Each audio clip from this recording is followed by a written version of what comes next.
Tweet, c'est bon, tu prends du poids tellement ça dégouline de sucre, c'est gentil, c'est doux, c'est inclusif, c'est chiant quoi. En fait, il faut que ça frotte un peu dans une société pour que ça soit vivable. Il faut que ça frotte pour qu'on se marre, il faut que ça frotte. On peut pas rire sans froisser un minimum quelqu'un ou quelque chose. Alors moi j'en ai une puisqu'on je rebondis sur le monde joyeux et rose des gauchistes. Et donc est-ce que tu as vu passer ce tweet sur le barbecue végétarien des jeunes insoumis? Les jeunes insoumis se disent on va manger ensemble, on va organiser un barbecue végétarien, on va l'annoncer sur X. Alors pour le coup, les insoumis n'ont pas tellement quitté X, ils l'ont annoncé. Eux, ils ont compris que c'était quand même 10 fois plus d'abonnés. Et donc, ce barbecue végétarien, on a eu quelques photos. Et sur la table du barbecue végétarien, qu'est-ce que l'on voit? Coca-Cola, Springles, qu'est-ce que je regarde la photo en même temps? Orangina, magnifique saucisse industrielle, on a de la sauce barbecue industrielle, on a des sodas industriels. Il y a du Brescola quand même. Il y a du Brescola, c'est peut-être la partie indépendantiste des insoumis. Et en fait, ce que l'on voit, c'est que ces gens qui veulent soutenir, qui déclarent soutenir les agriculteurs, ne sont même pas foutus d'aller s'acheter un salsifis et des radis bio. Moi, je suis inquiet pour leur santé à ces gens, ils vont se faire du mal. Moi, ce qui me choque, ce que je relève surtout, c'est qu'une fois de plus, comme sur souvent beaucoup de photos de la LFI, quand ils sont en représentation, en parade symbolique, c'est qu'une fois de plus, je ne vois pas beaucoup de diversité. Oui, alors il y avait aussi cette chose-là, mais bon, pour parler d'un barbecue végétarien... c'est un barbecue plastique, surtout. C'est ça, ils sont dans le plastique... et entre eux. Je ne suis que très très peu l'actualité en fait, donc c'est un peu compliqué de faire une revue de presse, mais j'ai vu ça, j'ai chopé ça là hier. C'est François Bayrou, qui est Premier ministre. Je cite, je ne veux plus que des adolescents puissent se promener avec des couteaux, des lames, des machettes ou des hachettes. Alors je ne vais pas anticiper le débat à venir en seconde partie d'émission et je vais resserrer sur Bayrou. Mais je me demande s'il n'est pas authentiquement un peu con. Parce que bon... Je pense qu'il a déjà très nettement atteint son seuil de compétence en devenant Premier ministre. Je veux dire que gérer la salle polyvalente de Pau, c'était dans ses cordes. Mais là, c'est bien trop pour lui. Non, là, c'est ce que ça fait quand même... en fait, je recolle ça avec ces morceaux où il appelle les Français à faire des efforts, à réduire le train de vie de l'État. Bon, là, on parle quand même de quelqu'un qui est... moi, je sais que quand j'étais ado, il était déjà en politique, voilà. Il a 72 ans, c'est le plus vieux Premier ministre de France. Je pense qu'il a, au minimum, depuis 40 ans, ce type vit au crochet de l'État, c'est-à-dire à notre crochet. C'est-à-dire qu'on paye cette personne pour son train de vie. Je sais pas c'est son train de vie, c'est notre pognon. Et c'est plusieurs milliers d'euros par mois, dans le pire des cas. C'est au moins 3-4 000 euros par mois depuis 40 ans.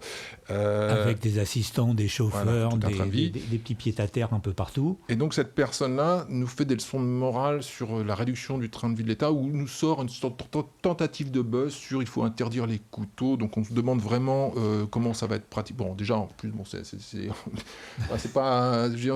dans les établissements scolaires, c'est déjà interdit. Mais bon, peu importe le point. Il n'y a pas de question de qui on va recruter pour contrôler, comment on va faire et tout. Au mieux, ça va se transformer. En fait, on va demander aux gamines de 8 ans de vider leur sac pour voir s'il n'y a pas un cutter à l'entrée des écoles. À l'entrée des salles de classe, oui. Voilà. Et pour ne pas continuer à punir les racailles. Surtout, même pas, je ne parle même pas de punir, mais juste de les contrôler. Voilà. Ils pourront toujours se balader avec un fusil mitrailleur en toute impunité, puisqu'on aura trop peur d'aller les contrôler. Donc, on peut remarquer que les fusils mitrailleurs étant déjà interdits depuis belle lurette, on a vu avec l'efficacité d'une telle mesure.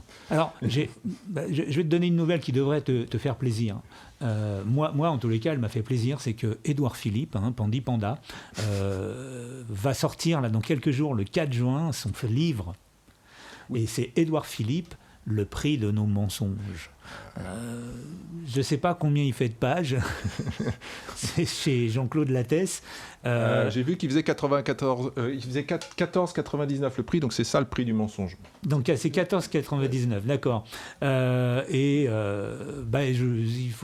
va essayer, on va pas le lire, on va pas déconner, on va pas se faire du mal, on va essayer d'en avoir des retours quand il sera sorti, parce que je suis sûr que ça va être 450 lecteurs et beaucoup de presse. Il faudra s'intéresser aux chiffres. parce que là, les chiffres des livres politiques, c'est très, très, c'est vraiment très très bas, ça tourne entre 300 et 2000 pour les bons, quoi. C'est-à-dire vraiment des chiffres, même dans la fourchette basse de ce qui se publie en France, c'est très bas. Voilà. C'est le succès de Guillaume Musso qui permet la publication de ce genre de navet. On gage du bon papier, de bon arbre, de bonne forêt pour que Édouard Philippe nous annonce que le prix de nos mensonges est de 4,99 €. Alors, je vais te faire écouter un petit document. Donc je ne sais pas si tu as entendu notre ami Mathieu Kassovitz. Alors je te passe le petit extrait. Rien n'a changé sur le racisme. Quoi qu'il se passe, que vous ayez des Français de souche depuis plusieurs générations aujourd'hui, je suis désolé, messieurs, dames, vos enfants vont faire des enfants avec des Noirs, des Arabes, des Chinois, des Portugais, de tout dans le monde entier, parce qu'on circule et le monde est fait pour ça. Le monde a des frontières que les hommes ont mis, qui fait que de l'autre côté, à 10 mètres près, on ne devrait pas se mélanger avec ces gens-là. Mais le monde n'est pas fait comme ça. Donc je pense qu'il n'y a plus de Français de souche, et que, enfin si, il y a des Français de souche, ça s'appelle des fins de race, et ils vont se mélanger avec les autres, et tant mieux pour nous tous, et bienvenue quoi les gars, il n'y a aucune raison d'être énervé. Est-ce que vous comprenez aussi que ce discours tenu au Festival de Cannes, même si comme vous le dites, vous ouvrez votre gueule depuis au Festival de Cannes, ce discours-là peut inquiéter des gens qui, eux, n'ont pas envie d'avoir une France où cette France qui change comme vous la décrivez n'est pas ce qu'ils veulent, n'est pas ce dont... On s'en fout de ce qu'ils veulent, c'est la vie est comme ça, vous voulez fermer les frontières, virer tout le monde et rester entre blancs. C'est la tendance qui remonte. Mais non, mais ça ne marche pas, et on s'en fout. J'aime beaucoup le « on s'en fout de ce qu'ils veulent », sous-entendu le peuple. En Merci. Fait, c'est assez énorme. Alors, déjà, je vais faire un petit disclaimer. Moi, j'aime beaucoup Mathieu Kassovitz en tant que réalisateur. Bon, c'est un mec qui sait faire des films. Il avait fait un film sur la grotte d'Ouvéa. Enfin, il a fait 2-3 sujets intéressants. Il tourne pas assez, à mon sens. Mais bon, voilà. Je pense que si on l'a pas trop laissé tourner, c'est un peu un adepte des buzz. Il avait sorti des trucs sur le 11 septembre, en fait, qui l'ont un peu blacklisté à un moment. Donc voilà, là, il fait du clash, hein, évidemment. Il a bien compris que, toute sa petite sortie, là, je rappelle qu'il fait justement une comédie musicale sur la haine et que ça repart en septembre, là, en tournée, ou à Paris, je sais plus très bien. Donc en fait, il faut faire venir les gens. Donc bon, mettons maintenant, à part tout ça, on va parler du fond, hein, de ce qu'il annonce. Alors, je suis assez étonné, parce que ça fait 30 ans qu'on nous dit que, il n'y a pas de race, on est tous frères, machin, on est tous pareils. Et là, bizarrement, on sent que ce discours à gauche, on arrive un petit peu au bout là maintenant, hein, je ne sais pas si vous avez remarqué. Non, en fait, il y a des races quand même. En fait, il y en a surtout une qui n'est pas bien, c'est la race blanche. Hein. Il n'est pas parti s'installer à Vincennes parce que le mélange l'emmerdait un peu trop. En fait, moi, ce que je mets pas en attaque ce qu'il raconte, effectivement. Moi aussi, j'ai des ancêtres hongrois, on est tous mélangés, machin. Mais là, c'est pas une question de... Sarkozy aussi a des ancêtres hongrois. Ouais, personne n'est parfait. C'est pas une question d'origine, en fait. Vraiment, enfin, fondamentalement, c'est une question de flux et de culture. C'est plus de la culture. Les problèmes des tensions entre communautés, c'est pas des problèmes de couleur de peau. C'est du racisme de base. C'est effectivement, là, c'est la question. De toute façon, Kassovitz, il, comme beaucoup de gens de gauche qui vivent loin du réel, il imagine que l'immigration, d'abord, c'est une sorte de plaisir. Tu prends l'avion et puis tu vas t'installer à New York et puis c'est aucun problème, tes vêtements suivront. En fait, statistiquement, les gens migrent assez peu. Hein, la proportion de Français qui vivent dans le département de leur naissance est extrêmement importante, hein, c'est de l'ordre de plus de 90%, c'est Christophe Guilluy qui rappelait ça. Globalement, les gens ne migrent pas. Donc, imaginez que les gens vont migrer. Les gens qui migrent, c'est quand ils quittent un pays parce que les conditions de vie n'y sont plus possibles, mais que globalement, les gens vivent là où ils sont nés. Enfin, c'est hallucinant. Ce qu'il raconte, il met juste noir, maghrébin, juif dans la phrase. Tout le monde lui tombe dessus. Et tu remarqueras que quand il parle le hongrois, sans le savoir, il fait référence à un pays, c'est-à-dire un endroit qui est localisé par des frontières. Tout à fait. Non, sans frontières, il n'est pas d'origine hongroise, Kassovitz, il est d'origine quelque part dans ce coin. Mais c'est dans l'air du temps de ce que fait LFI, de ce qu'a publié Terra Nova. Et ce qui est fou, c'est qu'on a envie de rappeler à Kassovitz qu'il est blanc quand même. Et qu'il est aussi très largement subventionné et financé par ces sales blancs fins de race. Et que c'est toujours pareil, hein, c'est que l'important dans la chute, c'est pas la chute, mais l'atterrissage. Je vais te donner une nouvelle. Enfin, Non, c'est pas une nouvelle. Je vais revenir sur un sujet qui occupe beaucoup de gens, surtout dans nos catégories d'âge, sur les boomers et le poids des retraites. Et donc, c'est de rappeler, alors je donne son nom parce qu'il est en clair sur Twitter, Cédric Labrousse, qui est journaliste et qui traite beaucoup de sujets comme la Syrie, et les boomers, et qui nous rappelle, puisque souvent, quand il y a un échange sur X, il y en a un qui te dit, vas-y, cite tes sources. Alors, il cite ses sources, et il rappelle que depuis le livre blanc sur les retraites de Michel Rocard, ce problème non pas de non-financement de la retraite, c'est simplement ce problème de financement des pensions surélevées des classes les plus âgées de France se posait. C'est-à-dire que c'est simple, les retraités touchent de l'argent, cet argent il vient d'où ? Il vient de nos poches. Et comme ils sont nombreux, parce qu'ils ont été faits en grand nombre après-guerre, le baby-boom, et comme on leur a garanti des pensions très élevées, parce qu'ils sont 18 millions d'électeurs et qui votent massivement alors que les petits jeunes n'y vont pas, les hommes politiques qui n'aspirent juste qu'à être élus pour ensuite pouvoir tweeter des conneries sur X, les courtisent et les caressent dans le sens du poil en augmentant leurs pensions, qui sont indexées sur l'indice des prix, mais pas les salaires. Donc ça veut dire qu'à chaque fois que les prix augmentent, les pensions augmentent, et donc la cotisation qui est prélevée sur nos salaires, elle augmente aussi, mais pas nos salaires. Donc il revient, ce Cédric Labrousse, pour signaler que on est au courant depuis au moins Michel Rocard avec le livre blanc sur les retraites qui date des années 90. Même Macron a écrit dans un rapport de 2008 qu'on allait droit dans le mur avec ce système. Donc c'est intéressant.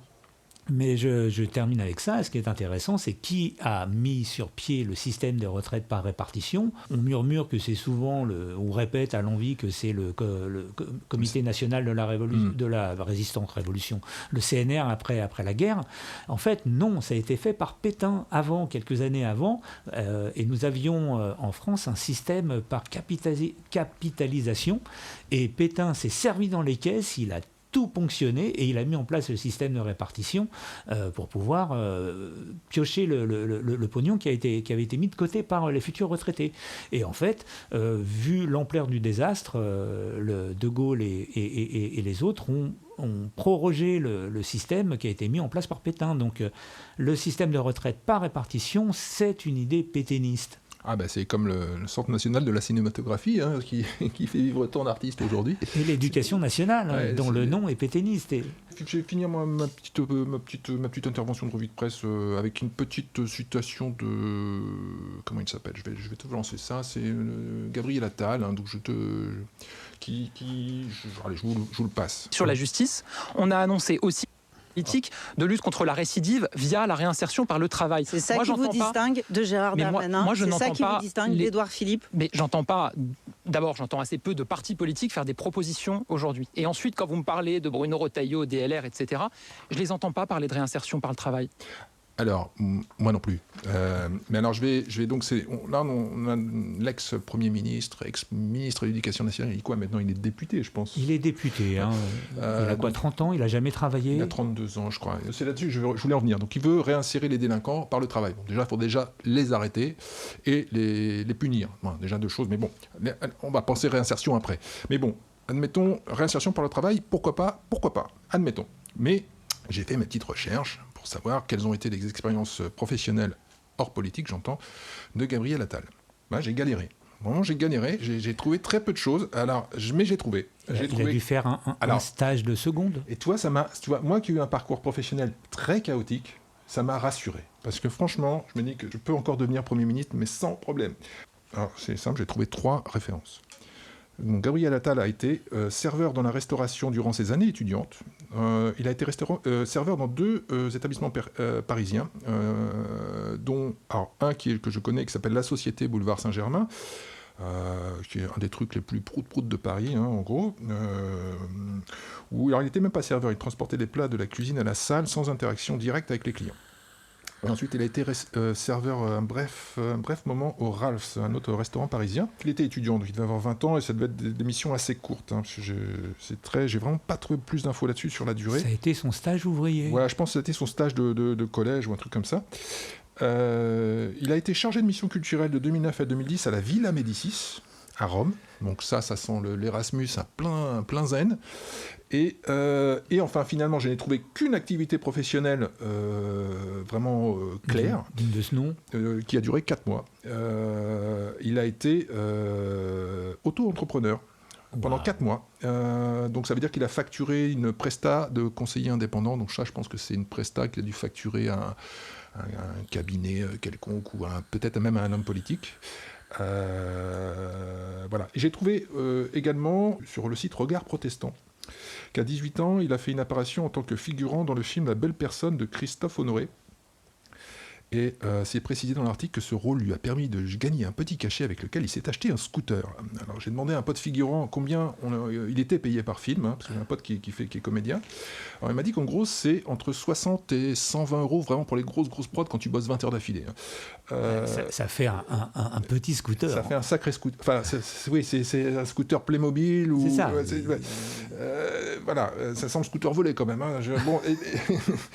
Et donc voilà, je vais être clair, au regard de ce CV archi-mince, sans piston parental, personne à l'heure actuelle ne l'embaucherait pour même un poste de junior à la halle aux chaussures. Oui, mais attends, il n'a pas encore été pris par la justice, il n'y a pas besoin de le réinsérer, lui. Donc là, ce qu'il faut, la prochaine étape, c'est il pioche dans la caisse, il se fait condamner, et là, on va pouvoir parler de réinsertion. Tu vois, quelque part, la boucle est bouclée, parce que quand j'ai parlé de Bayrou, en fait, à l'autre bout du tuyau, il y a Attal. Attal est un futur Bayrou, en fait. C'est des gens qui sont à vie, à perpétuité dans un système où ils sont grassement payés par les gens. En retour, ces mecs-là leur font des leçons de morale. Vous travaillez plus, machin.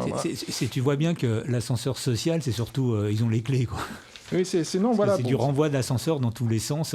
Gabriel Attal, c'est une fumisterie, Bayrou aussi, mais ce sont des fumisteries qui arrivent à un moment donné où quand même on a 3 000 milliards de dettes. La fumisterie commence à être un petit peu chéro, quoi. Tu ne peux pas demander, on va sortir un peu de la braie, mais tu ne peux pas demander à des gens qui vivent grassement d'un système, tu ne peux pas attendre d'eux un changement des choses. C'est-à-dire qu'eux appellent à un changement, qu'ils appellent à ce que les Français changent leur comportement, qu'ils travaillent plus, qu'ils fassent ceci, qu'ils fassent cela, qu'ils payent plus de choses. Mais eux, les politiques, qui font carrière là-dedans, qui n'ont pas d'autre métier, parce que le fond du truc, c'est ça, c'est combien tu gagnes à la fin du mois. Ces gens-là, moi j'ai rencontré plusieurs fois des députés, des gens très connus, qui m'ont dit très clairement, en fait, ils ont tellement fait de politique qu'ils ne peuvent plus revenir dans la vie civile. Je ne vais pas mettre tout le monde dans le même sac, mais quand tu es député, sénateur, enfin c'est des salaires, et c'est surtout une partie salaire qui est déjà très élevée, puis tu as plein d'avantages en nature, des chauffeurs, des voitures, des transports gratuits, la cantine du Sénat, c'est des repas 3 étoiles à 5 balles, enfin bon, tout est comme ça, les attachés collaborateurs, tu as une partie de ton salaire en cash, tu as plein de dégrèvements fiscaux, enfin je veux dire, quand tu vis 2-3 ans là-dedans, c'est fini, tu ne peux plus revenir en arrière dans une vie normale. Ce qu'ils demandent, ces gens, et quand tu connectes les deux infos qu'on vient de donner, c'est qu'ils demandent à ce qu'on continue, à ce qu'on fasse des efforts pour qu'ils puissent continuer à ne pas en faire. Tout à fait, c'est-à-dire qu'une fois de plus, et donc là on te sort un Édouard Philippe, un machin, un Bayrou, même un Mélenchon, tous ces gens-là sont des gens qui sont dans un système qui leur raison d'être. Donc ils ne peuvent pas faire un changement, puis ils incarnent tout l'inverse. Donc en fait, si tu penses vraiment que le changement vient du politique, il faudra que ce politique ne vienne pas du monde politique, mais du monde de la vie civile. C'est obligatoire. Je rebondis juste pour signaler qu'il y a le 13 mai là, de cette année est mort monsieur José Mujica, je ne sais pas si je le prononce correctement, qui a été donc d'IPP Mujica et qui a été président de l'Uruguay. Et Mujica avait été connu comme étant le président le plus pauvre du monde parce que par éthique et puis du fait de son passé révolutionnaire, il n'a jamais accepté de vivre au palais présidentiel. Donc il vivait dans une extrême frugalité avec sa compagne et il a par exemple toujours gardé sa vieille coccinelle, un président qui roule en coccinelle, tu sais, qui fume et qui fait du bruit. La voiture du peuple. La voiture du peuple. Il avait sa petite ferme dans laquelle il vivait et il avait une chienne à 3 pattes qui était Manuela et qui te recevait quand tu allais le voir. Donc voilà, ça c'est l'Uruguay. Alors l'Uruguay, tu vas me dire, c'est un pays pauvre, c'est un pays en Amérique du Sud. Nous, on a Gabriel Attal, on a Édouard Philippe, on a Bayrou. Alors Mélenchon, tu disais, mais Mélenchon, il déclare quand même un patrimoine de plus d'1 million d'euros avec 50 années de travail politique. Il n'a jamais fait que ça. C'est la même chose. C'est juste une sortie de parcours qui est un peu détonnante, on va dire. On va dire c'est un nouveau business. Enfin, c'est même pas un nouveau business model, mais c'est un plan de carrière. C'est un plan de carrière, mais c'est complètement opportuniste. Bon, une fois de plus, je ne vais pas me lancer sur Mélenchon parce que on va accélérer parce que sinon, on en fera d'autres. On en fera sur Mélenchon parce qu'on a beaucoup de choses à dire sur Mélenchon. Mais bon, ne Mélenchon pas tout. Voilà, excellente transition. J'en profite pour lancer le jingle des dossiers pourris parce qu'on va passer au lourd de l'émission sur les 4 gros thèmes qu'on va aborder. On va essayer de faire beaucoup plus speed quand même. Hein. Ouais. Eh ben, ce ragoût est tout simplement dégueulasse. Lâchez-la, votre virilité, vous serez bien plus heureux. J'ai déjà dit 20 fois, quand la viande est cuite, tu la tiens au chaud. Et la sauce, tu la fais réduire à part, dans une casserole. Alors, c'est toi qui commences. Hein, j'enchaîne, donc j'ai écrit une petite chronique et on va revenir sur notre estimé garde des Sceaux, Gérald Darmanin, alias Darmalin. La France est gangrénée par le narcotrafic. Des quartiers entiers sont de facto autonomes et ne sont plus soumis aux règles et lois de la République. Marseille ressemble à Chicago de l'époque de la prohibition. À Saint-Ouen, les parents d'élèves ont accepté de déménager l'école plutôt que le point de deal. Tout le monde sait, n'est-ce pas ? Que la cause première de l'insécurité est le narcotrafic. Pas de problème, notre vaillant et impétueux garde des Sceaux, auparavant ministre de l'Intérieur, a la solution. Auditionné par la commission d'enquête du Sénat sur la délinquance financière, Gérald Darmalin a proposé la suppression des espèces en France. Je cite, « Une mesure assez simple, la fin de l'argent liquide empêchera les points de deal », a-t-il affirmé, tout en reconnaissant que cela ne ferait pas totalement disparaître la drogue. On s'en doute. Car bien sûr, quand Jean-Pascal rencontre son dealer, comment paye-t-il son pochon de weed en cash ? Et donc la solution, on supprime le cash, on ajoute des caméras, parce qu'évidemment l'annonce du ministre est assortie d'une deuxième proposition, la création d'un groupe d'études sur la reconnaissance faciale. Beaucoup plus sérieux, celui-là est nettement moins annoncé dans les médias. On embauche des contractuels par camion pour visionner des heures de surveillance, et hop, bienvenue en RDA. Alors, vraie, fausse, bonne idée, des solutions simples et rapides à un phénomène incrusté depuis des décennies, à la portée du premier bonhomme qui passe, pas de problème, mais comment n'y avait-on pas pensé avant le petit Gérald ? Qui y croit ? Des boomers qui vivent en centre-ville ? Peut-être. Ça tombe bien, c'est à eux que l'on s'adresse. Plutôt que de s'en prendre aux causes, on va faire disparaître les conséquences. Pour lutter contre le harcèlement de rue, on élargit les trottoirs. On interdit les couteaux, tu en parlais tout à l'heure, mon cher Seb, pour réduire les égorgements. Et puis les motos pour faire disparaître les rodéos. C'est simple comme Darmalin. On imagine la suppression des voitures pour lutter contre la délinquance routière et les refus d'obtempérer et la nudité pour lutter contre l'abaya. Vite, vite, Gérald, sauve-nous. Que faisions-nous avant sans toi ? Ça tombe bien, l'Union européenne a un projet d'euro numérique dans les cartons. Bon, évidemment, il y a quelques petits problèmes. L'absence d'une majorité claire à l'Assemblée nationale, par exemple.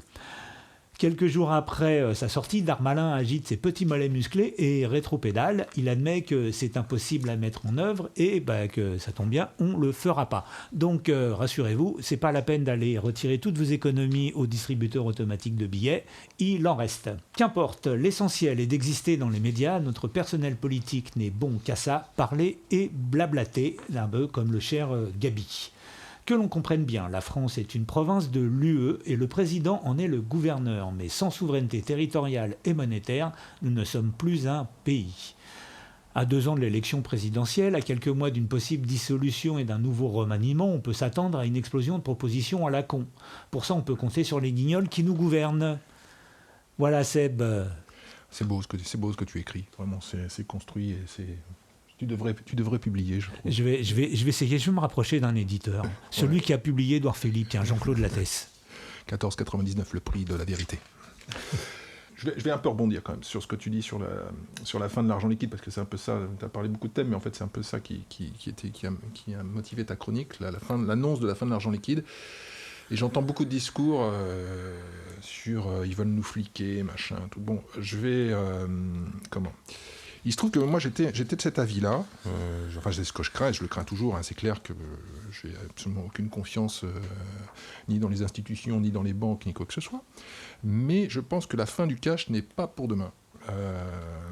Clairement pas, c'est comme de l'huile dans les rouages. Voilà, pour 3 raisons en fait. Effectivement, il y a une raison,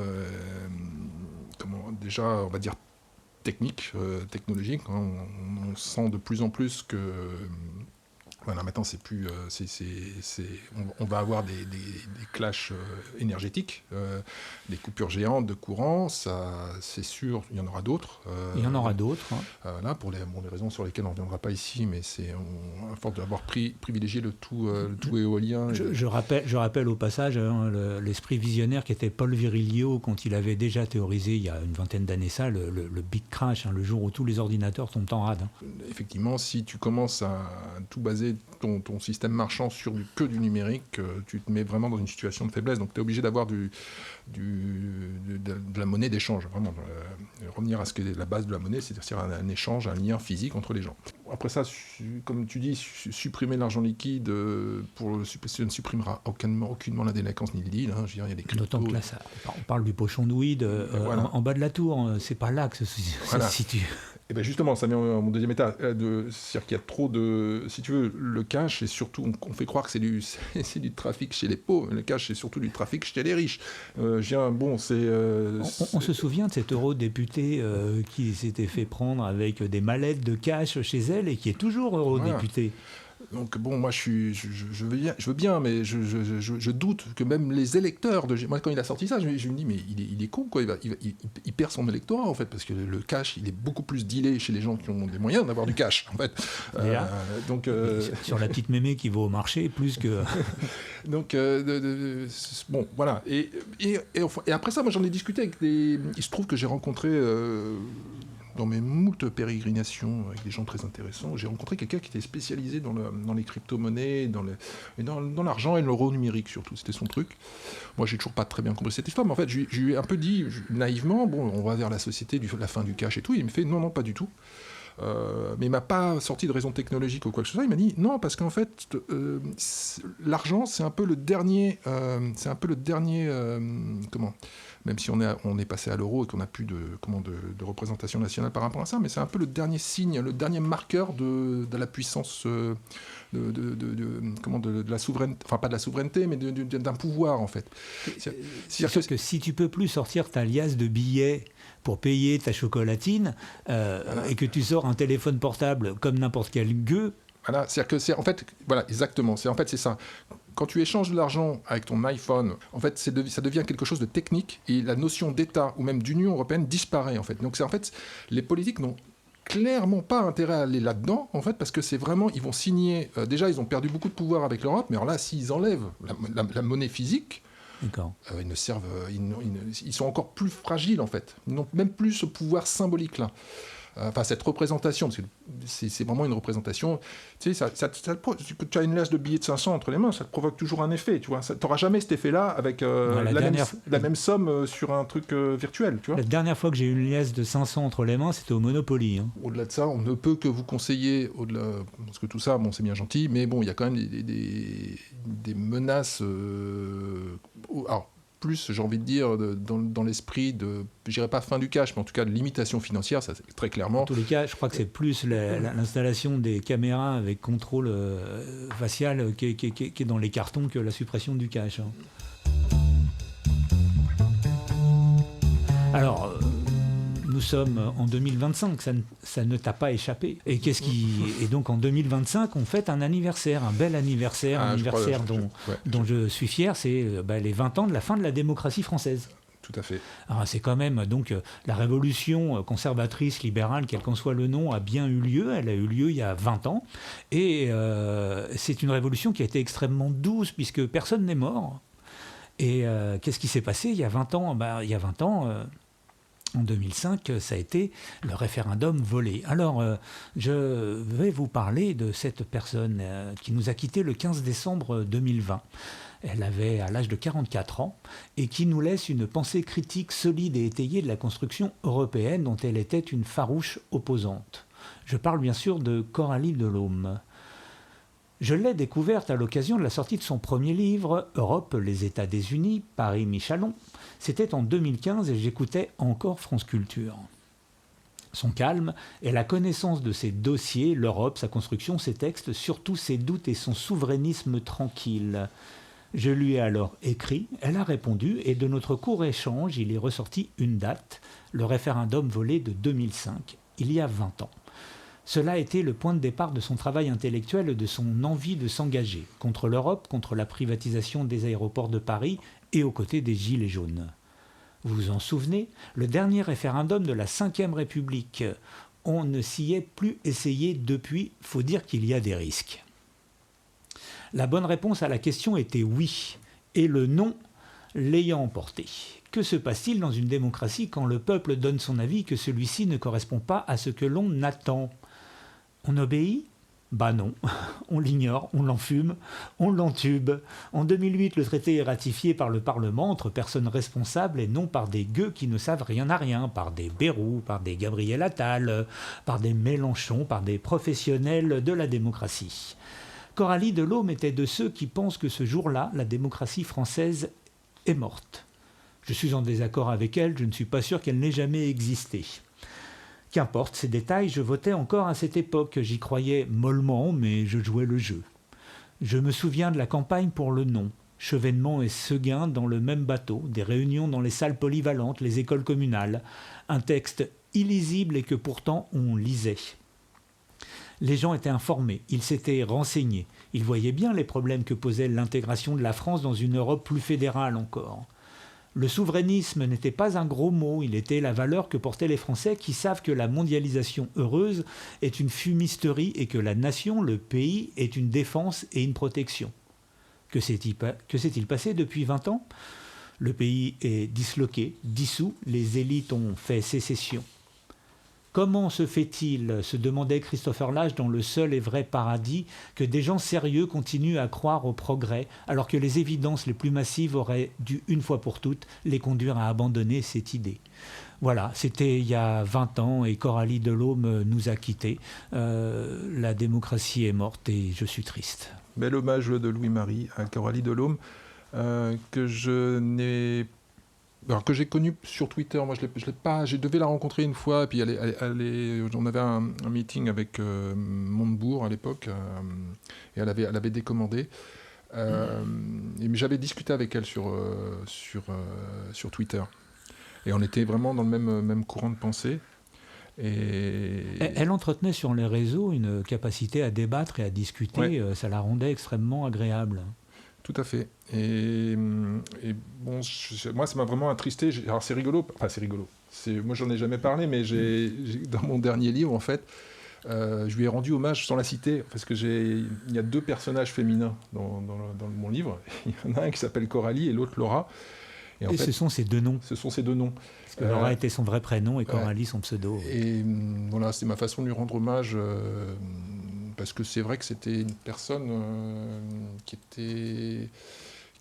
a vraiment pointé, de toute façon, pour beaucoup d'entre nous, ce que tu rappelais, la date c'est le 30 mai 2005, je crois. Enfin, moi, personnellement, ça a été le point de démarrage de toute ma cristallisation d'une rancœur accumulée, mais sur laquelle qui était indicible.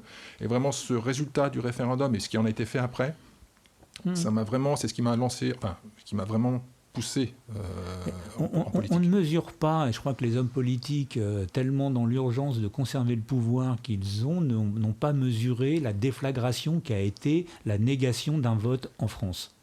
Oui, pour eux, il n'y a pas de sujet, en fait. C'était comme ça, c'était pas autrement. En fait, le référendum était une sorte d'accessoire, d'ustensile pour montrer une semblant de démocratie. Voilà, dès lors qu'on répond correctement. C'est effectivement ça, mais en fait, ils ne mesurent pas que la démocratie qu'on a tenté d'installer en France à partir de la Révolution française, ça fait donc 2 siècles qu'on se bat pour elle. On a eu un certain nombre de changements de régime dans notre pays, et de voir que, les Français ne sont pas cons. ils comprennent parfaitement ce qui se passe et que 2, ils veulent décider pour eux-mêmes, débattre et décider. Moi, le souvenir que j'ai de 2005, c'est que les gens, c'était quand même un texte qui avait été volontairement rendu touffu, illisible et incompréhensible, et puis mais les gens le lisaient, le comprenaient, et on en discutait. Ah bah c'est clair, ça a lancé, je pense que ça a lancé toute la blogosphère politique française et est née avec les débats autour du texte. En plus, comme il n'y avait pas vraiment de blog, c'était sur nos boîtes mail qu'on s'échangeait. C'était le début d'Étienne Chouard. Ça a commencé, oui, c'est le débat, c'est lui qui a fait le gros boulot, mais ça a commencé là, vraiment, ça a commencé. Il y avait déjà des petits podcasts, je me souviens, il y avait des petites tentatives, des choses. Mais c'est vraiment parti de là. Hein. Mais de toute façon, ça a été un électrochoc pour plein de gens, à droite comme à gauche. Et on est sur le temps long. Je pense que la sécession a eu lieu. Hein. Le peuple n'accorde plus sa confiance au peuple. De toute façon, tu vois les taux de participation aux élections qui sont baisse. Alors les hommes politiques s'en foutent. Hein. Il suffit qu'il y en ait un qui vote et ils seront élus. Tu me diras. Mais je pense que ça va être plus compliqué que ça, dès lors, comme tu le soulignais tout à l'heure, hein, que nous sommes en restriction énergétique, ça va être beaucoup plus compliqué que ça. Alors, je signale, je conclus, hein, son dernier livre posthume, puisqu'elle le rédigeait, alors hein, elle est morte d'un cancer extrêmement virulent, et donc elle avait 44 ans, et son dernier livre, qui est très court et qu'elle a rédigé sur son lit de mort, c'est Nécessaire souveraineté, c'est aux éditions Michalon, et c'est sorti en septembre 2021, et je le recommande en hommage à son intelligence. Elle connaissait vraiment bien ses dossiers, et elle était d'une honnêteté et d'une probité intellectuelle qui nous manque aujourd'hui. Tout à fait, Louis-Marie. Eh ben. Là, je manque d'habillage. Il faut que je passe à mon. Alors, je vous explique les coulisses. Hein. Là, c'est vraiment. Pour l'instant, c'est vraiment du rodage. C'est du cash. C'est du voilà. C'est donc je lance moi-même les. Là, par exemple, je vais lancer un jingle. Je le fais tout de suite. Voilà, mais qui. Il est magnifique. Depuis trop longtemps. On vit dans le plus beau pays du monde, avec son merveilleux système de santé que le monde entier nous envie. Nous nous y ébattons dans une liberté totale des idées, et nous galopons dans nos campagnes et cités de respect, où les ethnies bigarrées vivent en harmonie dans une chaleureuse bienveillance et une santé mentale toujours plus robuste, avec un esprit de tolérance ouvert à la contradiction, chacun jouissant d'une forme olympique et d'une espérance de vie toujours plus illimitée que jamais. Enfin, suivant ta catégorie sociale et ton régime alimentaire, bien sûr. Il y a quand même quelques problèmes comptables en France, hein, mathématiques, hein, oserais-je l'injure, faite aux Français. Avec un marché du travail où décrocher un CDI à 30 ans devient un exploit et le garder après 45 un miracle. Avec des salaires qui stagnent depuis 25 ans pour les 3 pauvres couillons qui continuent à bosser à des niveaux qui font rire tous les autres pays occidentaux. Le tout taxé à des taux qui feraient hurler d'effroi les mêmes pays occidentaux. Avec un nombre de retraités qui ne cesse de croître. Hein. Avec tout cela donc, comme le disait Marc Blondel, défunt patron à cigare de Force ouvrière, ça va péter. L'équation est simple, elle a 2 connues. Je ne sais pas si c'est... Je demande de validation. Tu veux dire une connue, 2 connues? L'équation est simple. On va supprimer les... L'équation est simple. Il n'y a pas assez de pognon qui rentre côté salarié et il y a le triple qui sort côté retraité.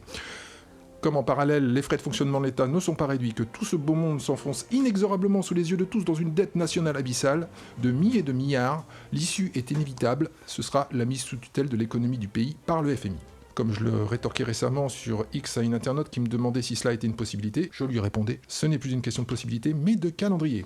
Alors, je te le demande, que faire Louis-Marie? Non, je ne te le demande pas, je te livre des suppositions. Augmenter les salaires? Diminuer les montants pour les retraités? Non Louis-Marie, il y a bien plus simple. Tuer les salariés et tuer les retraités. Eh bien ça tombe bien, la loi euthanasie, enfin de droit à l'aide à mourir, est là pour ça, youpi, tralala, youpi, peu importe. Elle a été votée, donc hier, on enregistre juste après son vote, à 305 voix pour et 199 contre, et 57 abstentions. On va être honnête, ça a vraiment été... Il y a du RN qui a voté pour... Voilà, il y a vraiment, c'est plus, c'est assez mélangé, c'est quand même, le contre est quand même plus à droite, mais c'est assez mélangé. Regardez les âges de ceux qui ont voté pour. Voilà, c'est plus une question, je pense que c'est plus une question de mœurs et de... Ouais, je prends une tranche générationnelle, je pense. Donc, c'est du progrès. progrès. Alors, je rappelle ici qu'à son époque, l'arrivée de la guillotine était aussi vendue par l'élite parisienne des Lumières comme un progrès. Tout n'est qu'une question de positionnement, comme le disait le brave inventeur Guillotin, avant que sa tête ne soit tranchée par sa propre création. J'en profite, moi je trouve intéressant que la gauche, qui a comme marqueur politique, social d'avoir fait abolir la peine de mort, l'a fait revenir. Moi, ce qui fait tiquer un peu, c'est quand tu regardes un peu dans le détail, c'est les petites mesures qui sont assorties, quoi. Les 1 500 € d'amende et 1 an d'emprisonnement, c'est les peines que risqueront les soignants et les proches qui tenteraient de dissuader la personne qui voudrait en finir. La mort devient surtout un soin intégré dans le code de la santé. C'est un truc de fou. Alors que je pense même que la définition de la santé, c'est de lutter contre contre la mise à mort de l'organisme. La loi ne reconnaît aucune clause de conscience pour ceux qui délivrent la substance. Une simple demande orale suffira, ni demande écrite, ni signature, ni témoin. L'avis du second médecin pourra être donné à distance et ne sera pas contraignant. L'injection létale pourra avoir lieu à domicile, à l'hôpital, en EHPAD, partout ailleurs. Enfin bon, bref, c'est open bar, venez comme vous êtes. Le fond du problème, c'est ça, c'est-à-dire qu'on soigne tout part en couille, on ne soigne plus personne. On ne peut pas mourir sans douleur, donc on va accélérer la mort. En fait, c'est une énorme bataille médiatique qui a eu lieu. C'était une bataille idéologique qu'il fallait amorcer auprès de l'opinion. Et c'est gagné. Il faut faire de la mort l'équivalent d'un bilan sanguin ou d'un renouvellement de permis de conduire, une formule administrative totalement banalisée. Et on peut, à partir de là, imaginer, évidemment, c'est un océan d'effets indésirables, en fait, d'effets secondaires. Un petit coup de déprime dans ta vie, ta meuf est partie, hop. Voilà, t'arrives plus à avoir un rendez-vous chez le médecin avant 3 ans pour soigner ton cancer phase 4, dans un trou perdu hors ZFE, hop. Ou tout simplement, t'en as marre de ton pays plein de pecs, cachins, sarouel et de gauchistes pro-immigration, torché à la vie de fils et bébouronné aux impôts comme un bébé au sein de sa mère, hop. Voilà, pas de problème, l'euthanasie est ton ami. Et c'est exactement comme ça qu'elle va être vendue par l'État, par les assurances et les mutuelles. Un petit drink létal, parfum papaye, fraise ou mandarine, et fini les impôts et les soucis, tu laisseras ton capital à tes enfants, eux, bien actifs. Enfin, tu laisseras ton capital. Taxé à 65%. Voilà. Le reste est pour l'État. On rappellera que la mort est avec la TIPP, la plus lucrative de toutes les TVA de ce gouvernement de fils de pute. Bon, voilà. Tout ça pour dire, je n'ai pas de solution. Pour moi, la mort, c'est comme la vie. C'est une question intime qui doit se régler de son vivant. Et au-delà de ça, je m'étonne, je m'étonne assez peu, en fait, de cette prévenance et de ce souci soudain de l'État pour que l'individu retrouve la pleine possession de son corps. Déjà, quand l'État se soucie de toi, c'est dangereux. On parle quand même de gens qui n'ont rien retrouvé à redire et même qui ont encouragé une campagne de vaccination à l'aveugle, avec des trucs à pas tester et péter d'effets secondaires, le tout articulé sur un chantage aux libertés individuelles. On parle des mêmes gens, c'est les mêmes. On parle les mêmes, et tu te souviens même d'il y a 5 ans de cette même période où on te disait vaccine ton enfant, ça permettra à Pépé de vivre un peu plus longtemps. On parle aussi de boomers qui ont tout simplement refusé l'idée qu'ils allaient mourir vu l'âge qu'ils avaient, et aujourd'hui on va permettre à ceux qui sont plus jeunes, eux, d'accéder à cette mort instantanée que les boomers se sont refusés. Tu commençais ton papier en signalant les déserts médicaux, c'est aussi des déserts de soins palliatifs, c'est-à-dire que ne pas souffrir est impossible, donc on va te permettre de mourir, comme ça on va abréger les souffrances, et c'est bien ce qu'on disait, abrégeons les souffrances. Pendant que tu lisais ta chronique, il m'est revenu une statistique que j'ai vue passer là tout récemment. Dorénavant dans la population française, plus de la moitié de la population française a plus de 50 ans. Excuse-moi, je reformule, c'est la part de la population française ayant plus de 50 ans est plus importante que la part de l'électorat ayant moins de 50 ans. C'est-à-dire que si tu prends l'électorat et que tu mets 50, ceux au-dessus sont plus importants que ceux en dessous. Et on sait pour qui ceux du dessus ont tendance à voter, donc on sait vers quoi on va aller, c'est-à-dire toujours flatter cet électorat subclaquant et nous demander de payer. Et puis quand on n'aura plus rien, on pourra toujours prendre la pilule soleil vert. Moi, de toute manière, mais ça c'est une discussion qu'on aura au fur et à mesure de nos podcasts, moi je suis toujours extrêmement suspicieux quand l'État s'intéresse à mon bien-être. Tu fais bien. Nous vivons dans un système merveilleux. On ne peut que donner que quelques conseils. C'est comme l'argent tout à l'heure. Entretenez-vous, voilà. Entretenez-vous, mangez sain et passez du temps avec les gens que vous aimez, parce que de toute manière, c'est un peu au jour le jour. Et tu disais, les hôpitaux sont les endroits où il ne faut pas aller quand on est malade. J'ajoute, et le travail, c'est ce qu'il faut ne pas faire quand on veut gagner de l'argent. Tout à fait. Alors, il y a clairement, là, alors l'hôpital, moi j'ai lu le chiffre, moi je suis c'est implacable, les stats sont implacables. 92% des Français meurent à l'hôpital. En fait, ça veut dire que même quand tu es parfaitement en bonne santé et que tu vas porter des fleurs à l'hôpital, ton risque de mourir, il augmente de 300, 400%, j'en sais rien. Enfin, tu es en danger, quoi. Faut se méfier des médecins, ils amènent la maladie. Ah non, mais pas moi. Je me suis assez peu malade, mais j'ai été vraiment une fois assez malade. J'ai chopé un truc. C'était suite à un examen auditif à l'hôpital. J'avais pas le choix. Je trouvais pas de médecin. Justement, on parle de fameux déserts médicaux. C'était en Charente. J'avais une oreille bouchée. Je ne trouvais pas de médecin, de mec qui me prenait avant 6 ans. Ouais, voilà, quasiment. Donc en fait, j'ai fini aux urgences parce que là, il fallait. Et donc j'ai eu un examen, machin et tout. C'était allé assez vite. Je me souviens, j'avais attendu que 2 heures, je crois. Et l'examen était assez poussé. Ça avait duré une bonne heure. Bon, mec, ils avaient rien trouvé, machin, m'a fait un truc. Bon, ok, tout ça, je rentre à la maison, ça se passe, machin. Et 2 jours après, j'ai été malade, mais comme rarement. J'ai passé une semaine au lit. Enfin, évidemment, j'ai chopé un truc là-bas. Je pense vraiment, c'est vraisemblablement ça. C'est un classique. Donc, oui, pareil, quand je disais éviter les hôpitaux, vraiment, je déconne pas. Éviter les hôpitaux. On se faisait la remarque avec notre ami Tancred, que je salue au passage, qui administre le magnifique blog Les Effrontés, accent aigu, qu'on était en visite en province, on se promène et on aime aller dans la France, justement, de la diagonale du vide. Et c'est la multiplication des cabinets, des offres de type médecine douce, médecine naturelle, naturopathie et autres. Et plutôt que de voir ça comme un effet de mode branchouille, c'était de dire c'est justement prendre fait et acte contre la disparition de la possibilité d'une médecine.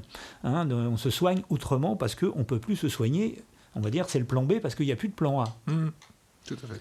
Donc on a recours aux plantes, on a recours aux huiles essentielles, on a recours à la médecine douce, parce qu'il n'y a plus rien que ça, c'est tout. Et si tu vas dans un petit bled de la Sarthe, tu vas trouver un cabinet de naturopathie. Ça fait ça. L'État n'aime pas non plus ça. Mais ils n'aiment pas ça. Les gens qui reprennent en main les choses, que ce soit leur argent, que ce soit leur vie ou leur santé, ils n'aiment pas. Mais je crois que c'est trop tard, c'est fait. Ouais. Et bon, écoute, longue vie à tous, tout ce qu'on peut à tous et à toutes, bien sûr. Et bonheur dans le jour présent, bonheur dans ce que vous aimez, et bonheur dans le fait d'être aimé. Soyons positifs, on est en France et c'est le printemps, il fait beau.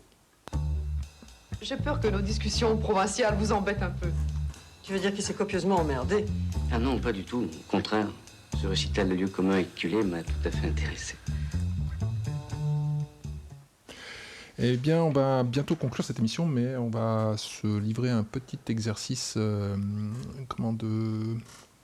peu freestyle sur un exercice sur ce qui nous a interpellé au niveau culturel, livres, films dans l'actualité récente ou même en arrière. Alors, si tu permets, je vais commencer en fait. Parce que je te permets tellement de choses. Comme on a pris beaucoup de retard, je vais mettre à la trappe la chronique que j'avais préparée sur Yves Boisset, que je ressortirai une autre fois et que je travaillerai un peu plus. Elle n'était pas assez travaillée, donc moi, je m'en fous, j'aime pas Yves Boisset. C'est compliqué. Allez, je te tease pour la prochaine. Fais-moi aimer Yves Boisset. C'est une très bonne angle, mais on fera ça à la prochaine. Je garde ça, je le travaillerai un peu plus parce que je vais chercher des documents que j'ai pas trouvés, puis je vais surtout lire son autobiographie que j'ai pas lue. Il paraît qu'elle est mortelle. D'ailleurs, il en est mort. Bon voilà. Là, je vais revenir sur un truc que je n'ai pas préparé du tout parce qu'il se trouve que je suis tombé hier soir assez tard sur Arte sur un documentaire et sur l'immobilier. C'est une thématique que j'aime beaucoup, qui m'intéresse en tout cas. Et là, c'est un documentaire d'une réalisatrice très clairement bobo parisienne. Alors pas parisienne, elle est dans le 9-3, elle est à Pantin, dans un immeuble. Ah, je crois que je l'ai vu passer, les problèmes de copropriété. Voilà, alors ça s'appelle Proche Paris, charme atypique. La réalisatrice s'appelle Marion Angelo Santo. Elle a acheté un appartement à crédit, bien sûr, dans une copro à Pantin, dans un quartier, mais vraiment, c'est une shit zone de ouf. Enfin, c'est vraiment... j'y passe même pas, en fait, maintenant. Enfin, je n'y vais plus du tout. J'ai vu le début, effectivement, de l'émission. C'est vraiment... on est au niveau, c'est Soweto. C'est vraiment... c'est hallucinant, quoi. C'est du trafic, ça deal dans tous les sens. Il y a des racailles. Enfin, c'est un truc de fou. On a du mal à croire. Il y a des rats partout dans le documentaire. Oui, alors ça commence... Voilà. Le générique commence sur des rats. Alors je sais pas si elle a fait, le symbole est malheureux parce qu'en fait, parce qu'en plus je crois que ils les ont rajoutés en image de synthèse. Après, il y en a quelques-uns qui sont faux. Et en IA, je pense, ils en ont rajouté quelques-uns parce qu'ils bougeaient trop. Mais bon, bref. Donc c'est une copro. Alors l'immeuble est pas mal, c'est un bel immeuble des années du 19e siècle qui est assez joli en façade, mais qui est dans un état. Mais alors elle commence par j'aime beaucoup cet appartement, je l'ai décoré, j'ai eu plein d'amour et d'amants dans cet appartement, je suis bien dans ma peau, je suis une jeune, alors c'est une trentenaire, voilà, clairement qui bosse dans la culture, une bobo en fait, hein. Mais 100%, c'est une précaire bac+5. Voilà, donc qui fait des documentaires pour Arte, mais qui fait un documentaire sur sa situation parce qu'en fait, donc ça doit se passer en 2020. La copro part en vrille totale. C'est-à-dire que personne ne paye. Il y a, 25 appartements, 36 nationalités. Il y a des trucs loués, mais par des c'est la copro de Kassovitz. Ouais, c'est un truc. C'est la copro des rêves de Kassovitz. C'est un truc de vraiment, mais je sais même pas faire du cliché. Il y a une meuf qui se prostitue au 5e. T'as des clandestins dans les chambres de bonne. Les chambres de bonne sont pas. Rien n'est aux normes. Rien. Il y a des peintures au plomb, ça fuit tous les sens, il y a des rats, personne ne respecte rien, il y a des fuites d'eau entre appartements. Il y a des fuites, des dégâts des eaux, j'imagine qu'il y a des problèmes électriques. Les plafonds qui s'écroulent. Alors en fait, le documentaire commence avec un avis d'expulsion, enfin une lettre de la mairie de Pantin qui dit bon bah là maintenant il faut faire les réparations parce que sinon on vous dégage, quoi. On va détruire l'immeuble. Et là la meuf elle panique un peu, tu vois, parce qu'elle a son petit appartement bien propre et tout, elle a dit elle est endettée jusqu'en 2050, un truc comme ça. Là, elle comprend que ça va pas le faire en fait, tu vois. Elle va dire je vais perdre de l'argent. Donc, mais elle est très open-minded. Donc elle va voir les gens. C'est un peu on dirait un film de Clapiche, tu vois. C'est l'auberge espagnole. Tout le monde est pote, machin. On entend la fille se faire tabasser au 4e, mais bon, ça va. Machin. Quand on se parle, on peut se comprendre. Voilà. Et bon, c'est à la fois, il est hallucinant. Enfin, il est hallucinant. Il est très intéressant ce documentaire parce que déjà, moi, franchement, je pensais pas que c'était possible. Enfin, je l'imaginais. Mais là, vraiment, démonstration d'un truc, tu vois ça, t'es au XVIIe siècle. Enfin, je sais pas où t'es au XVIIIe siècle à Paris, dans les faux... Ça illustre bien le fait que construire, c'est pas cher, entretenir, c'est ça qui coûte cher. Et c'est un truc de maboule. C'est un truc de maboule avec personne parlait correctement français. C'est un truc de... Personne n'est français, en fait. Enfin, on comprend même pas, en fait, comment c'est possible. Comment cette situation-là est possible. Dans l'appart, dans la rue... la rue dehors, c'est un truc. C'est la Seine-Saint-Denis et la gigantesque chambre de bonne des classes bourgeoises de Paris. En fait, le fond, la forme, tout va ensemble dans ce documentaire. Il faut vraiment le voir. En plus, elle le fait avec une certaine naïveté, il y a un vrai, on peut reconnaître ça, un optimisme. C'est-à-dire qu'elle suit les travaux parce qu'il y a. Elle fait tout pour qu'elle repeint la porte. Évidemment, la porte, elle est retaillée dans la minute. Ils essayent de faire des choses, mais très vite, ils s'aperçoivent que il y a la moitié des propriétaires qui ne payent rien. Il y a des dégâts qui sont quasiment irréversibles, hein, des failles, des problèmes d'étanchéité. Bref, ils se retrouvent avec une facture de plus d'1 million, je crois 1,7 million de travaux à faire. Et en plus, il y a soi-disant des systèmes d'aide de la région, machin, mais la région ne veut pas parce que la copro n'est pas fiable. Donc en fait, c'est écrit dès le départ.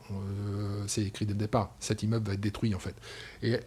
Et finalement, elle y vient. C'est-à-dire qu'au bout d'avoir remué ciel et terre, machin, dans la bonne humeur, machin et tout, on est tous potes, on est tous frères, elle les plante. Elle se tire, elle vend son appart. Enfin, je sais pas comment elle fait. Elle a réussi à trouver un gogo qui l'a acheté.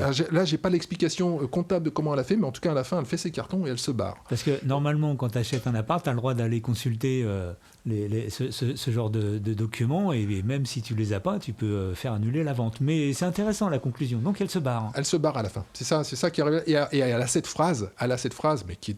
Alors elle le dit. Alors je sais pas quelle est sa prise de conscience au film parce que le film est assez gentil même si c'est parce que à la fin elle dit en fait cet immeuble c'est la France.